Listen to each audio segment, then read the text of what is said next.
They scrutinized her ID, questioned her legitimacy, and called security, all before realizing they were about to deny service to the one person who could end their careers in a heartbeat. The idea had been sitting in the back of her mind for months.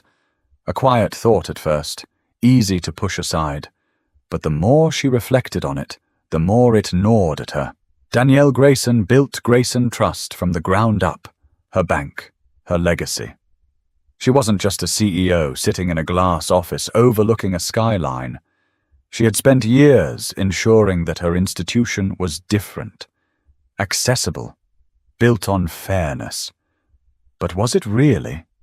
That was the question that kept her up at night. She had heard whispers before, concerns about how certain customers were treated at certain branches. Nothing blatant, nothing that would make headlines. Just a feeling. Stories from friends. Comments in passing from people she trusted. She had brushed them off at first. After all, her bank had strict policies on fair treatment, anti-discrimination, and customer service excellence. But policies were just words on a page. Real change came from actions, and Danielle needed proof. She needed to know, not as a CEO, not as a boss, but as a customer. So today, she was just another woman walking into a bank. No expensive blazer, no silk blouse, no designer heels, just a simple cardigan, jeans, and sneakers.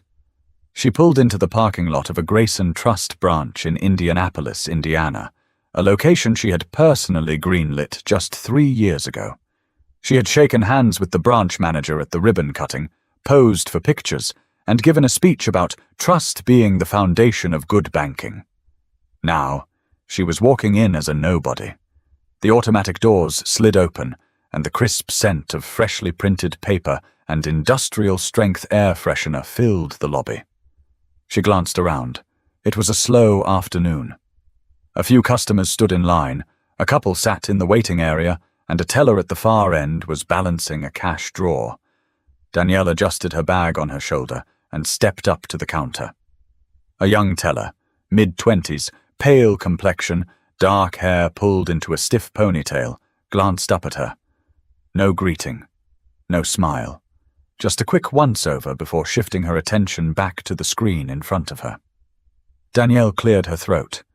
"Hi, I'd like to make a withdrawal." The teller didn't look up, just reached for a clipboard and slid it across the counter. "Fill this out." The form was standard: name, account number, withdrawal amount. Nothing unusual. Danielle pulled a pen from her bag and filled in the details. $5,000. Not a huge sum, but enough to require an ID verification. She slid the clipboard back. That was when the shift happened. The teller's eyes flicked over the form, then to Danielle's ID. Her brows pulled together, lips pressing into a thin line. Something about the moment felt different. A slight tension in the air, a hesitation that hadn't been there seconds ago. Danielle waited, gave her the benefit of the doubt. The teller glanced up again, this time actually looking at Danielle's face. Then she hesitated. A beat too long, a moment of doubt, and in that split second, Danielle knew. It wasn't about the withdrawal. It wasn't about a banking policy. It wasn't about security. It was about who they thought she was. The teller's fingers hovered over the keyboard. Then, as if coming to a decision, she slowly placed Danielle's ID on the counter instead of proceeding with the transaction. I'll be right back." Danielle's eyes narrowed as the teller grabbed the ID and walked away, disappearing through a door leading to the manager's office. She exhaled slowly, tapping her nails against the marble countertop. She had expected to be treated differently. She hadn't expected this, but something told her it was only the beginning. But Danielle wasn't leaving. Not until she got answers. Danielle leaned against the counter, watching the teller disappear behind the frosted glass door. The tension in the lobby felt thicker now, like something unsaid was hanging in the air. She glanced around, taking in the subtle details. A man in business attire stood 2 spots behind her, waiting for his turn. His suit was slightly wrinkled, his tie loosened. He looked like he had come straight from work. When he stepped up a few minutes ago, the teller greeted him immediately. Another woman, older, wearing a floral dress, was chatting easily with a different teller across the lobby. No hesitations, no extra scrutiny. Danielle turned back to the counter, her jaw tightening. She had been standing there for nearly 5 minutes now, waiting for an explanation, waiting for something that shouldn't even be happening. But she knew what was going on. This wasn't just about policy. If it were, the teller would have explained what was wrong. She wouldn't have walked off without a word. This was different. The door finally swung open and the teller reappeared, this time with someone else.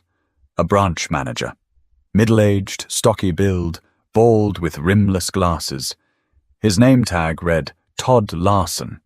His expression was polite, but too controlled. He wasn't approaching with the ease of someone who just wanted to help. He was assessing. Danielle knew that look. She had seen it before, just never directed at her. Todd stopped at the counter, giving her a tight-lipped smile. "Afternoon, ma'am. I understand you're trying to make a withdrawal." Danielle nodded once. "That's right. $5,000. My account, my ID." Todd glanced at the teller, then back at Danielle. "Mind if I take a quick look at your identification?" "Mind?" She exhaled slowly, keeping her voice steady. "I already gave it to her." Todd didn't even acknowledge the comment. He simply picked up the ID, holding it up to the light, studying it. Then he looked back at her.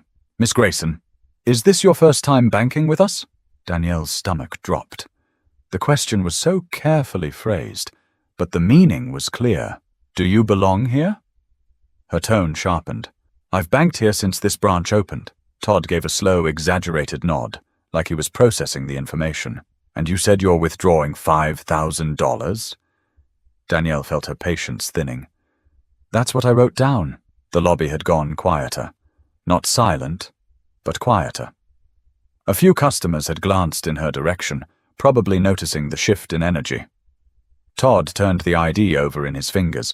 Then, without even looking at her, he asked, "And what do you do for work, Miss Grayson?"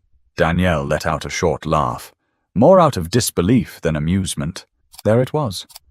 The moment where professionalism slipped just enough for the truth to show. She tilted her head slightly, studying him now. "I'm in finance," she said carefully. Todd's smile was forced. "Oh? What kind?" Danielle let the silence stretch. Then she said, "Banking." That made him pause. Just for a second. But instead of backing down, he doubled down. "I see," he said slowly. "And this is a personal account, correct? Not a business one?" Danielle folded her arms.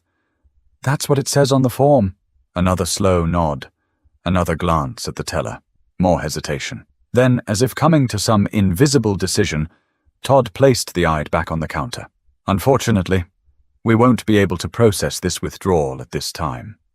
Danielle blinked, processing the words. "What?" She straightened. "Excuse me?" Todd gave a calm, measured expression. "We're unable to verify the transaction." Danielle felt her pulse kick up. "What do you mean? You have my ID? You have my account number. What's there to verify?" Todd clasped his hands together. "It's just a precaution. We take security very seriously." Security. There it was. The word people used when they didn't want to say what they really meant. Danielle's fingers curled against her palms. This wasn't about fraud. This wasn't about banking policies. This was about something else entirely. But she wasn't leaving. Not now. Not without an answer. But Todd wasn't done yet. He had one more thing to say.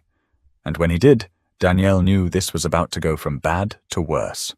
Danielle let the words sink in. "We're unable to verify the transaction." Her gaze flicked between Todd and the teller, waiting, giving them a chance to fix this. Maybe they'd realize their mistake, process the withdrawal, and let her walk out without another word. But neither of them moved. She exhaled slowly, pressing her palms against the counter.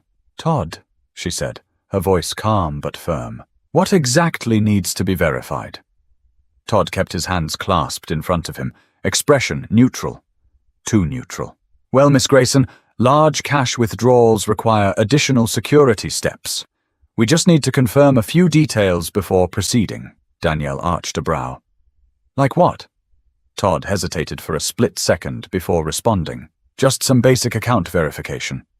Can you tell me the last deposit amount made to this account? Danielle stared at him. That wasn't standard procedure. Sure, security questions were normal, but that wasn't one of them.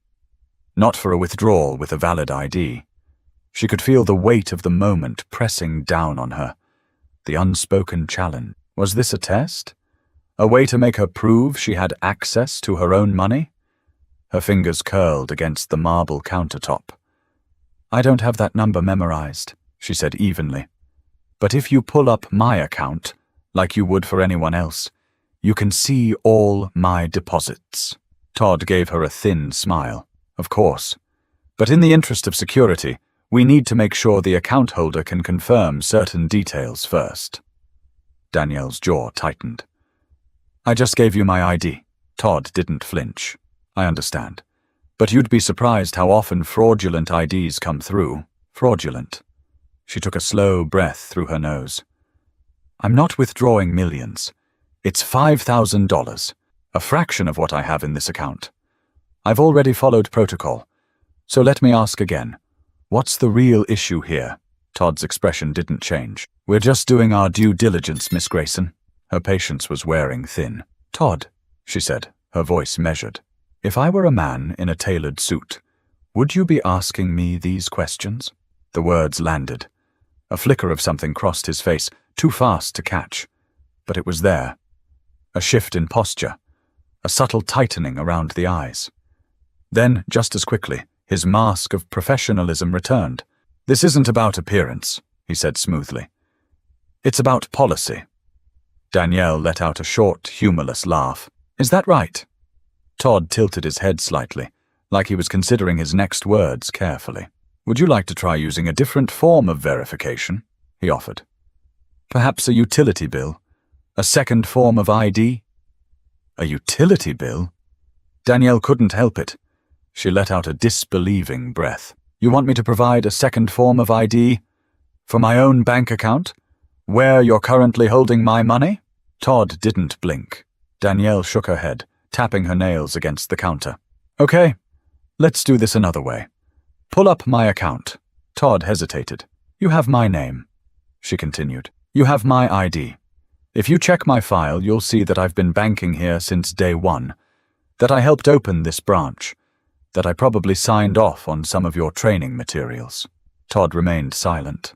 Danielle leaned in slightly, lowering her voice just enough to make the point land. You might want to check before you dig this hole any deeper. Todd's lips pressed together. The teller, who had been watching quietly, shifted uncomfortably. For a brief moment, Danielle wondered if he'd finally cave, if he'd backtrack, apologize, and handle this the way it should have been handled from the beginning. Instead, he let out a short breath, as if reluctantly coming to a decision. I'm sorry, Miss Grayson, he said smoothly. Without additional verification, we can't process this withdrawal today. Danielle felt a rush of heat in her chest. Not from embarrassment, from anger.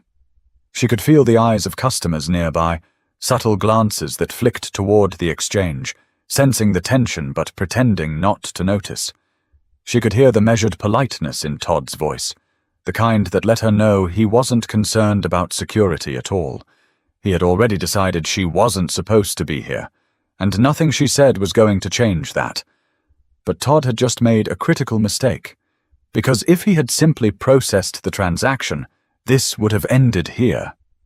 Now, Danielle was about to make him regret it, but before she could say another word, Todd did something that sent a fresh wave of disbelief through her, something that turned this from frustrating to downright infuriating. Danielle barely had time to react before Todd did the unthinkable. He reached beneath the counter, pressed a discreet button near the register, and called over security. A uniformed guard, broad shoulders, hand resting near his belt, stepped out from a back office. His expression was unreadable, but Danielle knew what this looked like. A bank manager refusing to process a customer's request was one thing. Calling over security was something else entirely. It was a statement. It was an escalation, and it made her stomach tighten. Danielle let out a slow breath, forcing herself to remain calm. She had dealt with men like Todd before. The ones who didn't expect pushback. The ones who made it their mission to remind certain people where they stood. But she wasn't playing into it. She lifted her chin slightly, locking eyes with Todd. "You're really doing this?" Todd gave a carefully neutral expression. "We just want to ensure a smooth experience for all our customers." A smooth experience. As if she was the one making a scene. The security guard stepped closer, his voice measured. "Is there a problem here?" Danielle turned to him, keeping her posture relaxed. "That depends," she said coolly. "Are you here to help me access my money, or just to escort me out?" The guard hesitated, glancing at Todd, who gave a tight nod. Danielle let out a small laugh, shaking her head. "Wow, so this is what we're doing?" Todd sighed, like he was the one being inconvenienced. "Miss Grayson, if you'd like to return with additional documentation, we'd be happy to assist you. But right now, we can't."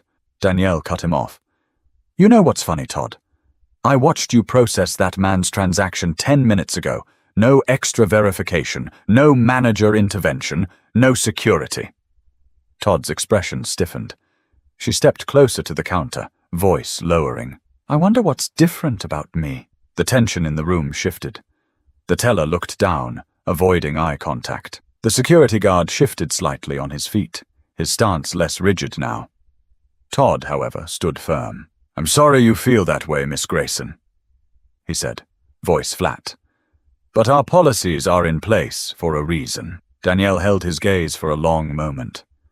Then, slowly, she reached into her bag. Todd stiffened. The security guard's hand inched closer to his belt. Danielle didn't blink. She pulled out her phone and started recording. A few customers looked over, sensing something was happening. Todd's posture shifted. "Miss Grayson, I just want to make sure I get this on record," she said smoothly. "You're refusing to allow me access to my own account, despite providing government-issued identification, while other customers aren't being asked to provide anything extra." Todd's jaw tensed. Danielle turned slightly, angling the camera toward the security guard. "And you were called over. For what reason, exactly?" The guard hesitated, glancing at Todd. Danielle didn't move, didn't look away, didn't give them a chance to control the moment. A thick silence settled over the room, and then Todd made one final mistake. He reached out. Not to grab her, not to push her phone away, but to snatch her ID off the counter, as if, despite everything, he still needed to have the last move. But that was it, that was the moment. Danielle smiled, because Todd had no idea who he was dealing with, and in about 10 seconds he was going to wish he'd handled this differently. Danielle let the moment stretch, letting Todd feel the weight of his mistake. He had grabbed her ID, as if he had the authority to decide what happened next, as if this was his bank, but it wasn't. It was hers. She tilted her phone slightly, making sure the camera captured his face, the security guard, the tension hanging in the air.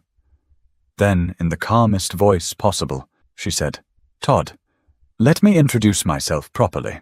His expression twitched, the first sign of real uncertainty. Danielle reached for her ID, plucking it from his grip with deliberate ease. She flipped it over in her hand, tapping her finger against the name printed on it. "You see this? This isn't just any customer's ID." She paused, letting the words sink in. "You're looking at the founder and CEO of Grayson Trust." The silence in the bank lobby was instant.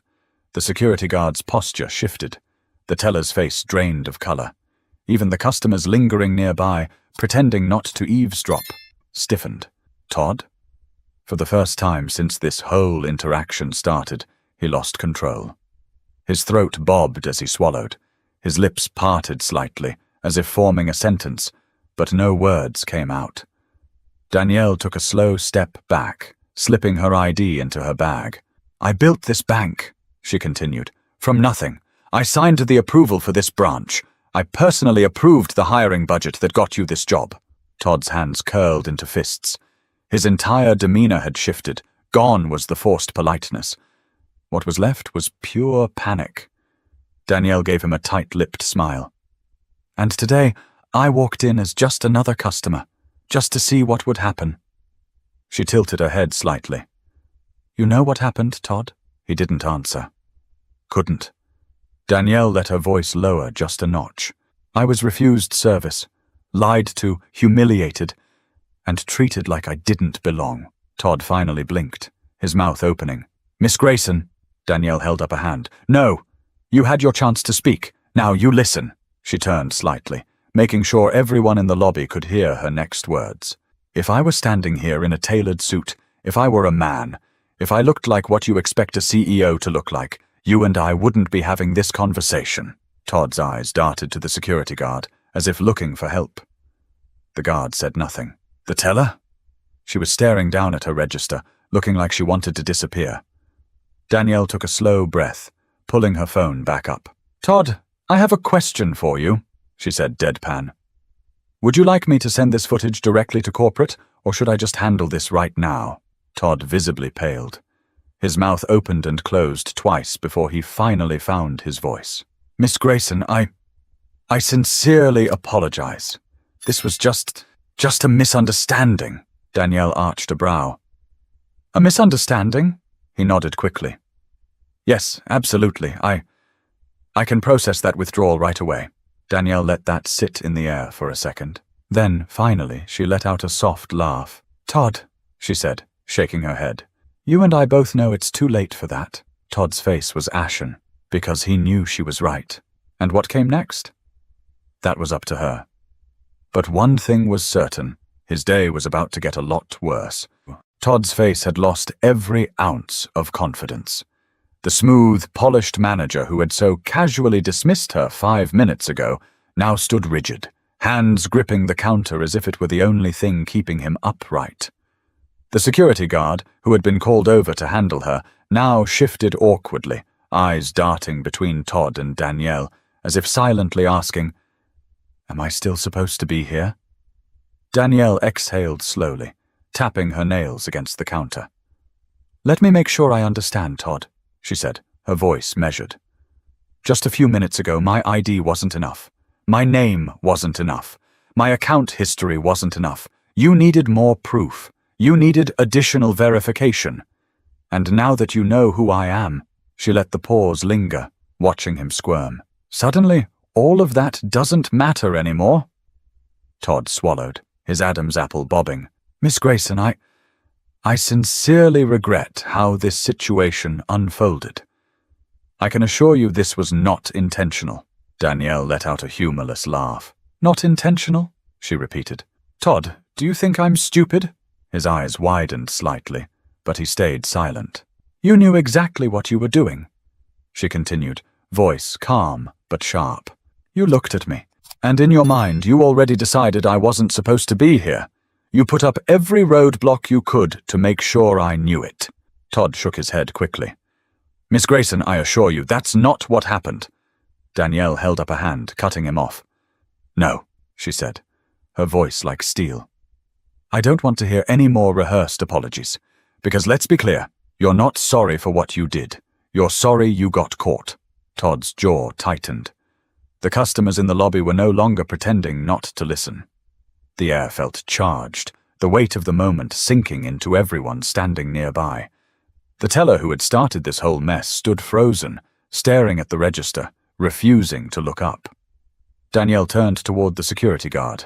You were called over to escort me out, correct? She asked. The guard hesitated, then gave a slow nod. Yes, ma'am. That was my understanding. She nodded. And now that you know who I am, are you still under that impression? The guard glanced at Todd, then back at her.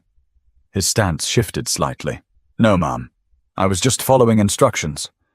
Danielle studied him for a moment. She knew how this worked.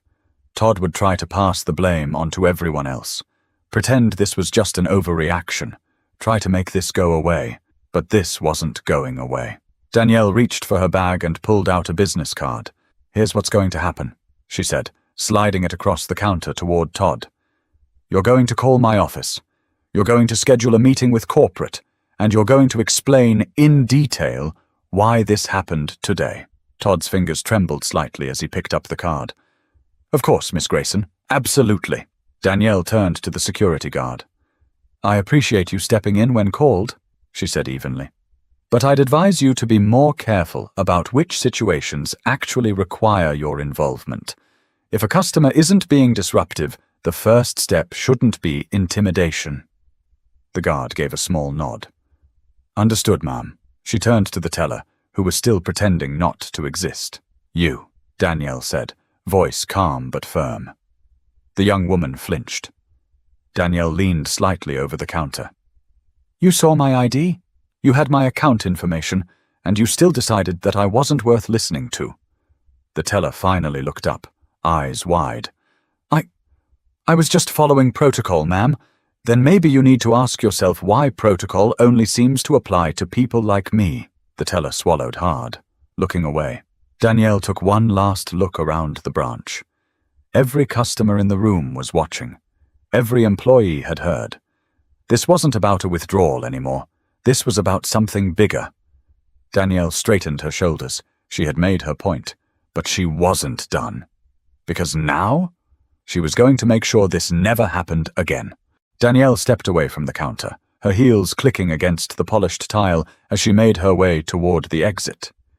The silence in the bank was thick, almost suffocating. No one moved. No one spoke. Todd stood frozen, her business card still clutched in his fingers. The teller looked as if she wanted the ground to swallow her whole. The security guard, who had been so ready to escort her out, now looked uncomfortable, unsure. And the customers? They had stopped pretending not to watch. Danielle paused at the door, then slowly turned back around. One last thing. She wasn't the type to let something like this slide. She had spent years building this bank. It was supposed to be a place where people felt safe, respected, valued. But today, she had been reminded that policies on paper mean nothing if the people enforcing them don't believe in them. She took a slow breath, scanning the room. Then, in a voice that was steady, clear, and impossible to ignore, she said, "This is the last time something like this happens in my bank." The weight of her words settled over the room. Todd flinched. The teller shifted in place. The security guard looked down. Danielle continued, "I won't stand by while customers are treated differently because of assumptions, bias, or just plain ignorance." Her voice didn't rise, but it didn't have to. Everyone was listening. "There will be changes," she said simply. "Real ones. Because if this can happen to me, the CEO, then I can only imagine what happens to the people who don't have the power to push back." The bank remained silent. Todd's throat bobbed as he swallowed. "Miss Grayson, I assure you—" "Don't assure me," she said coolly. "Show me." His mouth snapped shut. Danielle glanced at her phone. The recording was still active. She stopped it, slipping the device back into her bag. "Corporate will be in touch," she said. "And Todd?" He stiffened. "You might want to start looking for a new job." She didn't wait for a response. She turned and walked out the door. The fallout was immediate. By the next morning, Danielle had already scheduled an emergency meeting with her corporate leadership team. Every branch manager was called in. Every customer service policy was reviewed. And Todd? He was gone. But Danielle didn't stop there.